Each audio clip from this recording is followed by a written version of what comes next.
IPhone নিয়ে বিশ্বব্যাপী মাতামাতি চলছে। এই ফোন যেন আভিজাত্যের প্রতীক হয়ে উঠেছে। এবারে আইফোন কাল হয়ে উঠল জীবনের। নতুন আইফোন কেনার পর ট্রিট না দেয়ায় বন্ধুর হাতে খুন হয়েছে আরেক বন্ধু।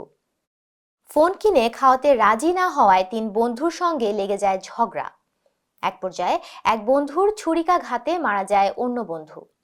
ভারতীয় সংবাদ মাধ্যম এনডিটিভি প্রতিবেদন থেকে জানা যায়, দিল্লির সাকারপুরে সোমবার সন্ধ্যায় এ ঘটনা ঘটে। এতে সচিন নামের 16 বছর বয়সী এক কিশোর মারা যায়। হামলাকারী সবাই কিশোর এবং তার বন্ধু ছিল বলে জানায় পুলিশ। বলা হয়, সোমবার সন্ধ্যায় একটি মোবাইলের শোরুম থেকে আইফোন কিনে ফিরছিল সচিন। ওই সময় তার সঙ্গে ছিল আরেক বন্ধু। পথে আরও 3 বন্ধুর সঙ্গে তাদের দেখা হয়।